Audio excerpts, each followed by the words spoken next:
Good morning student. Class 11th का एक video upload हुआ है जिसमें सेट चैप्टर स्टार्ट किए हैं। सेकंड ही में उसके बताया था कि टाइप्स ऑफ सेट्स बताएंगे। तो आज का हम लोगों का टॉपिक टाइप्स ऑफ सेट्स है। आप लोग चैनल को सब्सक्राइब कीजिए और अपने फ्रेंड सर्कल में भी इसको बताइए। वीडियो को लाइक कीजिए, शेयर कीजिए, ठीक है। चलिए आज हम लोग अपना टॉपिक देखते हैं जिसमें हमें टाइप्स ऑफ सेट्स पढ़ने हैं। मैंने पहले ही नोट कर दिए हैं जो हम लोगों को आज पढ़ने हैं। इसमें हमने सबसे पहले लिखा है empty set. Types of sets, it is many types.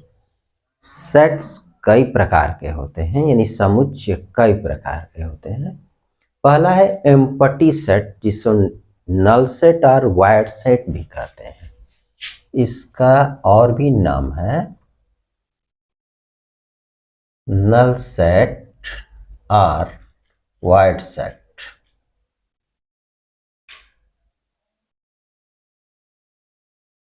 Empty set जिसको हम कहते हैं रिक्त समुच्चय।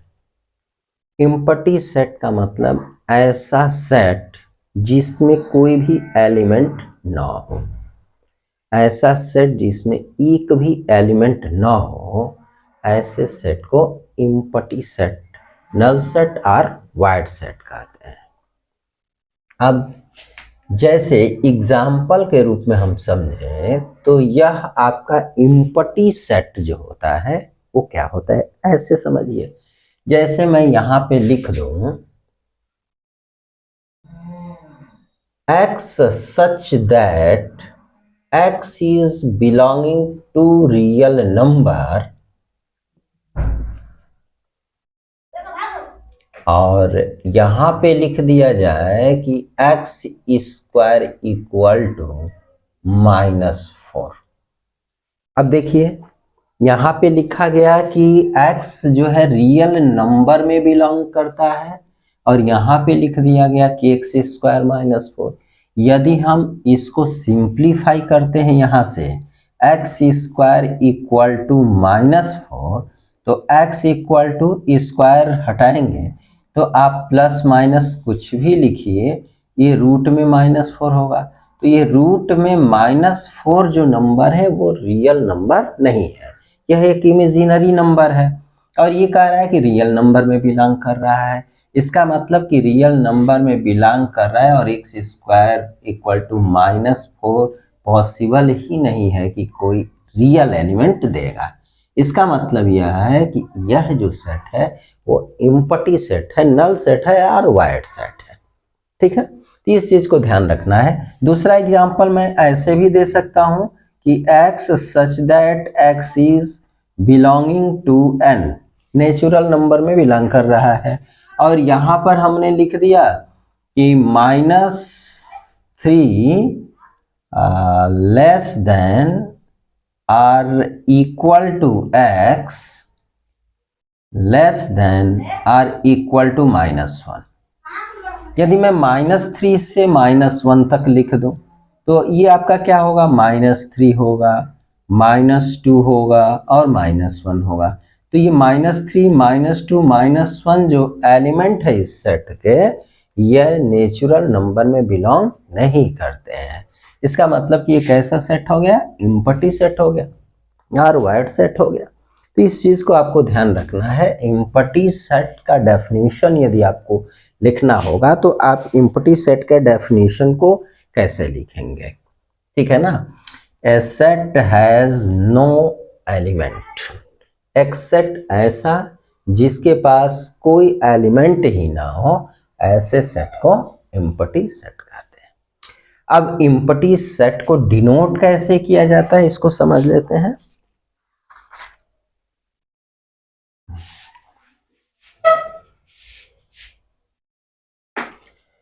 एम्प्टी सेट को आपको डिनोट कैसे करना है, तो ये आप फाई लिख दें या कर्ली वाला ब्रैकेट बना दें, तो यह एम्प्टी सेट को डिनोट करेगा। ठीक है, तो ये ध्यान रखिए। इसका यदि आप डेफिनेशन लिखना चाहते हैं तो लिखेंगे इस तरह से, A set is said to be a set is said to be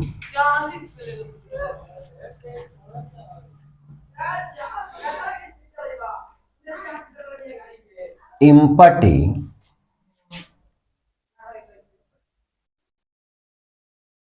or null or void. A set is said to be empty or null or void. Set if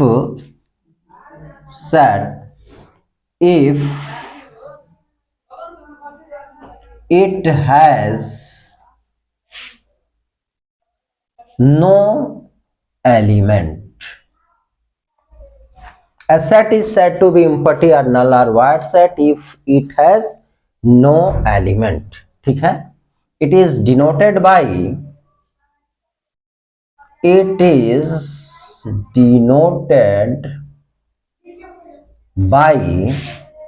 phi or curly bracket. ध्यान रखें, एक ऐसा समुच्चय रिक्त समुच्चय कहलाता है जिसमें कोई भी अवयव ना हो। ध्यान रखिएगा, a set is said to be empty, null or void set if it has no element. It is denoted by phi or curly bracket. Example आप लिखना चाहें तो एग्जाम्पल में जो अभी मैं लिखा था लिख सकते हैं, x such that x is belonging to real number x square equal to -4। ठीक है, ये हो गया। चलिए इसको नोट कर लीजिए, फिर देखते हैं सेकंड।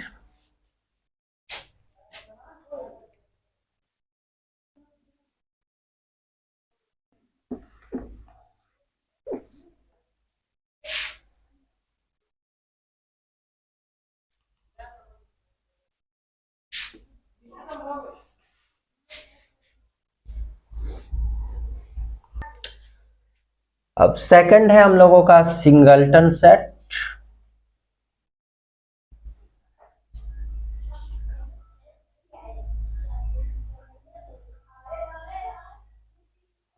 सिंगलटन सेट का मतलब होता है एकल समुच्चय, ऐसा समुच्चय जिसमें एक एलिमेंट हो, एक ऐसा सेट जिसमें केवल एक एलिमेंट हो, ऐसे सेट को हम बोलते हैं सिंगलटन सेट। नाम से ही समझ में आ रहा है, सिंगल मतलब वन, यानी कि एक ऐसा सेट जो एक एलिमेंट रखता हो सिंगलटन सेट कहलाता है। तो इसको लिखना होगा तब क्या लिखेंगे, a set consisting a single element is called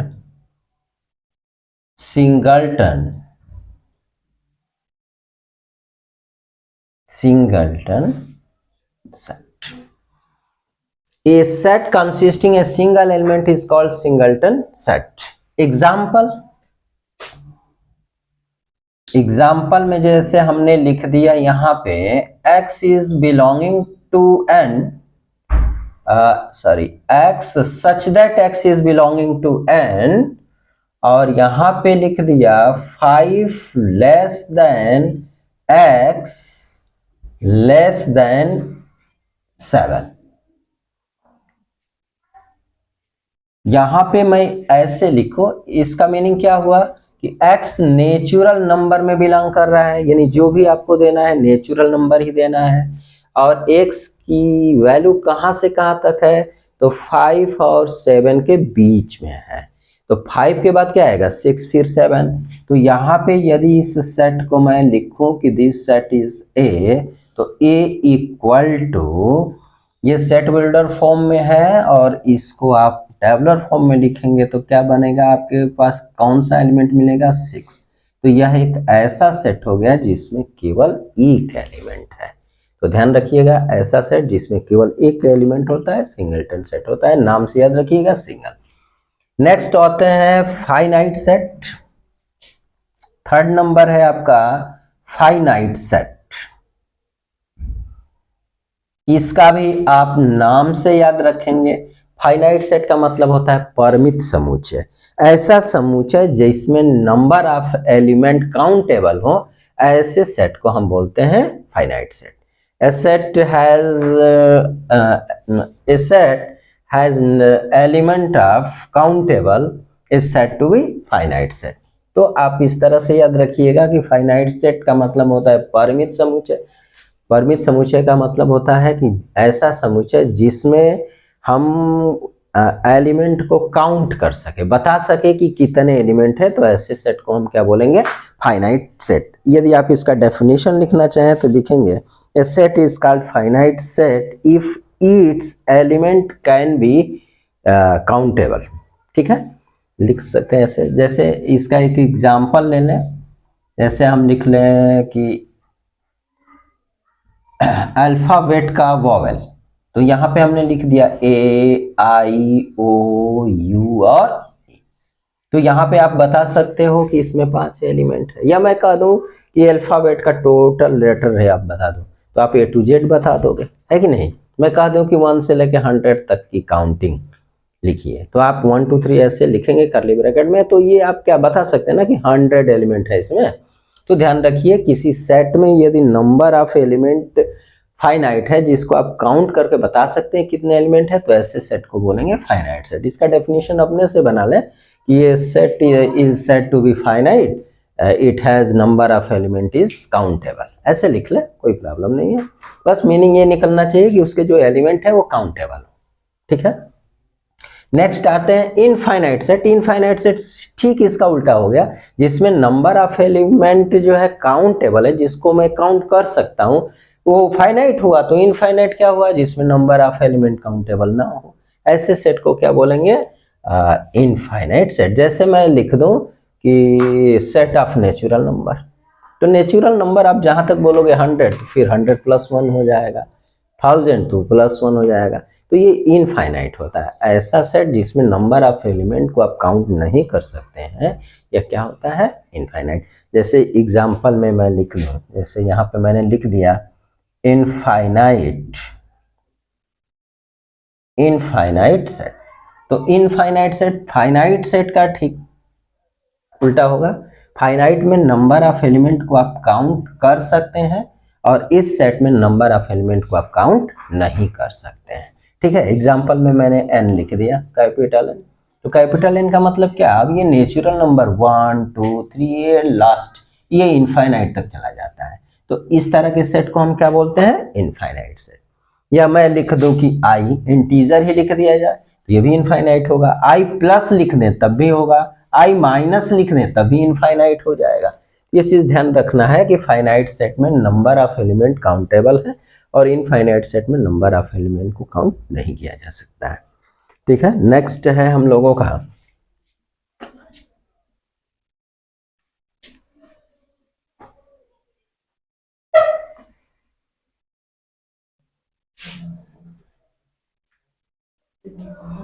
next एक टॉपिक हम लोग समझ लेते हैं, फिर नेक्स्ट टाइप्स पढ़ेंगे। यहाँ पे हम लोग को पढ़ना है cardinal number of a finite set. Finite set का कार्डिनल नंबर क्या होता है।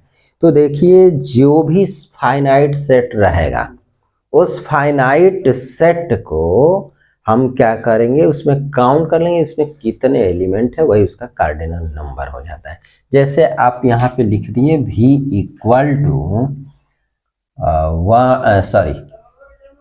A I O U E, तो इसमें काउंट करोगे 1 2 3 4 5, 5 एलिमेंट है, तो इसका कार्डिनल नंबर कितना हुआ? 5 हुआ। लिखते कैसे हैं इसको लिखेंगे कि एन वी यानी number of V, set V में कितने एलिमेंट है उनका नंबर ऑफ लिख देंगे 5, यही कार्डिनल नंबर हो जाएगा। तो ध्यान दीजिए cardinal number of a finite set क्या होता है। यदि आप लिख लेते हैं कि let a set V equal to a IOE this, so cardinal number of in this set n भी equal to 5। बस आपको क्या करने हैं ना कि जो भी सेट दिया है उसका काउंट कर लो कि कितना नंबर, वो जितना नंबर ऑफ एलिमेंट होगा वही उसका कार्डिनल नंबर, यानी number of element in any set is set to be cardinal number of given set या दिस सेट। ठीक है, नेक्स्ट है हम लोगों का कार्डिनल नंबर के बाद हम लोग आते हैं इस पे इक्विवेलेंट सेट। देखो 3 सेट रह गए, इक्विवेलेंट, इक्वल और डिसजॉइंट। तो इसमें फर्क आपको समझना बहुत ही जरूरी है। मैं यहां पे लिख देता हूं इक्विवेलेंट सेट्स। अब यहां सेट्स हो गया है, एक से ज्यादा सेट होंगे, और फिर मैं यहां पे लिख देता हूं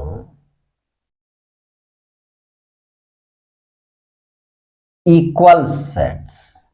यहां भी सेट्स हो गया, 2 हो गया। तो इक्विवेलेंट सेट्स और इक्वल सेट में फर्क क्या है? देखो इक्विवेलेंट सेट में क्या करना है ना कि 2 सेट होंगे और दोनों सेट में नंबर ऑफ एलिमेंट यदि इक्वल हो गया तो ऐसे सेट को इक्विवेलेंट सेट बोलेंगे। यानी कि 2 सेट, इसको हम ऐसे लिख सकते हैं 2 sets A and B are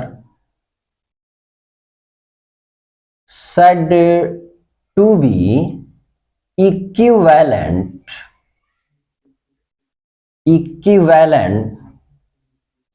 sets if NA equal to NB। ये ध्यान रखिएगा, 2 सेट ए और बी इक्विवेलेंट सेट कहे जाएंगे यदि उनके नंबर ऑफ एलिमेंट क्या होंगे?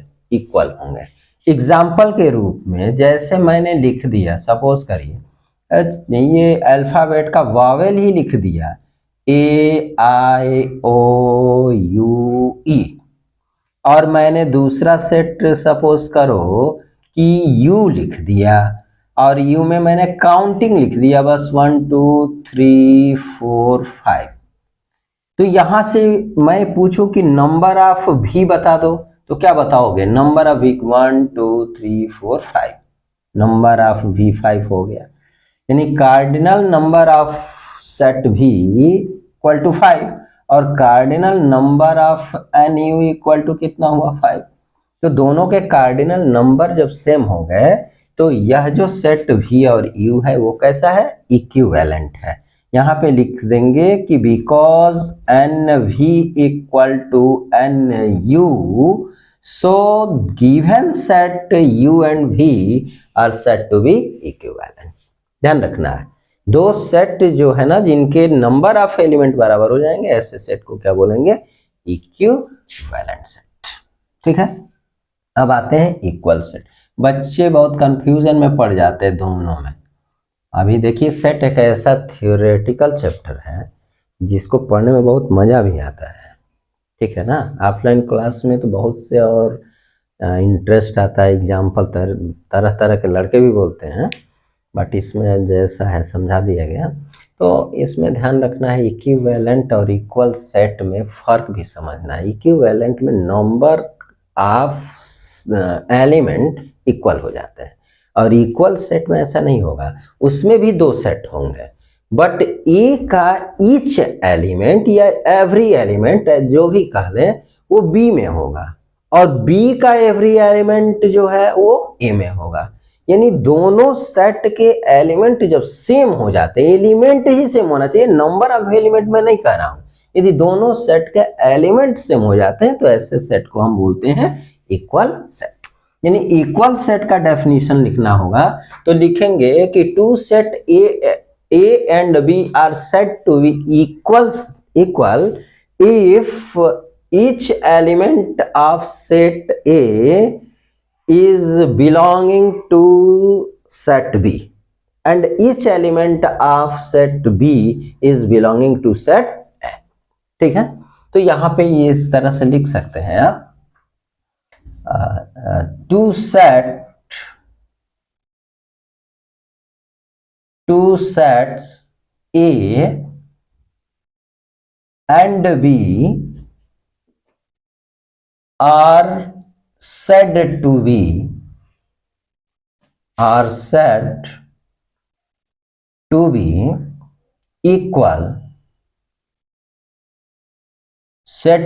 equal if each element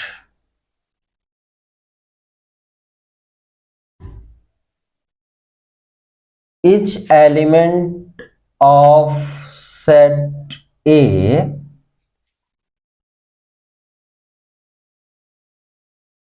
is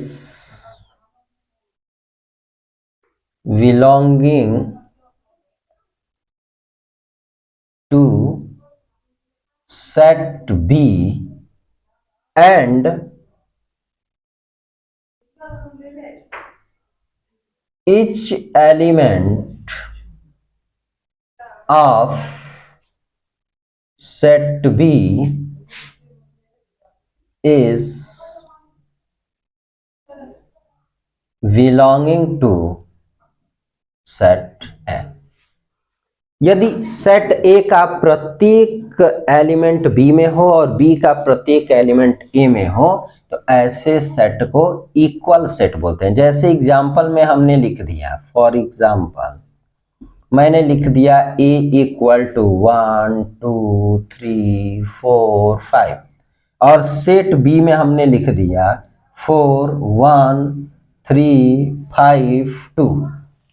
तो यहां पे देखिए कि पहला एलिमेंट A1 इसमें है कि नहीं है, इसमें 2 है तो इसमें भी है, इसमें 3 है तो इसमें भी है, 4 है तो 4 है, 5 है तो 5 है। जब इसका प्रत्येक एलिमेंट इसमें मिल गया और इस सेट का सब एलिमेंट इसमें मिल गया तो ए और बी कैसे सेट है, इक्वल सेट। अब क्लियर हो गया होगा, इक्विवेलेंट और इक्वल सेट, इसमें नंबर ऑफ एलिमेंट इक्वल होंगे। देखो यहाँ पे AIOUE लिखा गया है, जबकि इसमें इसका एक भी एलिमेंट इसमें नहीं मिल रहा है, इसका एक भी एलिमेंट नहीं मिल रहा है, बट इनके नंबर ऑफ एलिमेंट इक्वल है इसलिए इक्विवेलेंट है। लेकिन यदि इनके सेम एलिमेंट ही हो यानी ईच एलिमेंट कॉमन हो, ठीक है ना, तो ऐसे सेट को हम क्या बोलेंगे, इक्वल सेट। इसका डेफिनेशन आप ऐसे भी दे सकते हैं कि two set A and B are set to be equal if each element of both set are common. ऐसे भी बोल सकते हैं, यदि दोनों सेट का प्रत्येक एलिमेंट कॉमन हो तो ऐसे सेट को क्या बोलेंगे, इक्वल सेट। क्लियर। अब लास्ट हम लोगों का टाइप्स जो है वो है डिसजॉइंट सेट। इसको देखते हैं, डिसजॉइंट सेट क्या होता है।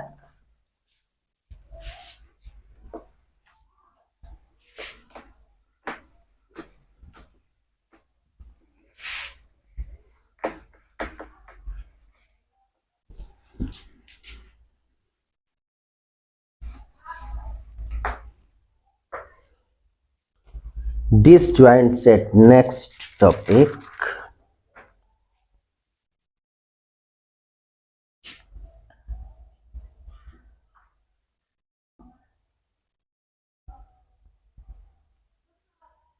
Disjoint set,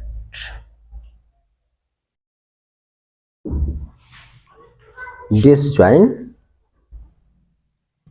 ज्वाइंट भी लिख सकते हैं, डिसजॉइंट सेट। देखो यदि हमने एक सेट ऐसा ले लिया A 1 2 3 4 5 और बी में हमने अभी जो यू भी वाला था ना, सेम वही था। हमने लिख दिया इस तरह से A B C D E. जरूरी नहीं है कि इसमें 5 एलिमेंट है तो इसमें भी है, चलो मैंने एक हटा ही दिया, ठीक है ना, 4 रख लिया। इसमें 1 है तो इसमें नहीं है, 2 नहीं है, 3 नहीं है, 4 नहीं है, इसमें ए है तो इसमें नहीं है, बी नहीं है, सी नहीं है, डी नहीं है। जब दो सेट इस तरह से दिए हों कि दोनों सेट में एक भी एलिमेंट कॉमन ना हो तो ऐसे सेट को डिसजॉइंट सेट बोलते हैं। ठीक है, क्लियर हो गया। दो सेट डिसजॉइंट सेट बोले जाएंगे यदि उनका कोई भी एलिमेंट क्या हो, कॉमन ना हो। ठीक है ना, तो इस तरह से ध्यान रखना है। पहले लेक्चर में हम आपको बताए थे कि सेट क्या है, उसको लिखते कैसे हैं, और सेकंड में इसके टाइप समझे। टाइप में फर्स्ट आपको बताया गया एम्प्टी सेट जिसमें एक भी एलिमेंट ना हो, सिंगलटन जिसमें एक हो, फाइनाइट जिसमें काउंट कर सकते हैं नंबर ऑफ एलिमेंट, इनफाइनाइट जिसमें काउंट नहीं कर सकते हैं। फिर कार्डिनल नंबर, जितने नंबर सेट में होते हैं उसको लिखते कार्डिनल नंबर होता है। इक्विवेलेंट सेट बताया गया। इक्विवेलेंट सेट में क्या हो गया कि नंबर, कार्डिनल नंबर दो सेट के सेम होने चाहिए तो वो इक्विवेलेंट होगा। और इक्वल सेट क्या होगा, दो सेट के एलिमेंट सेम होंगे। और डिसजॉइंट क्या होगा, जिसमें कोई भी एलिमेंट कॉमन नहीं होगा। नेक्स्ट टॉपिक जो है subset, power set, universal set जो भी है वो नेक्स्ट वीडियो मिलते हैं। तब तक के लिए धन्यवाद।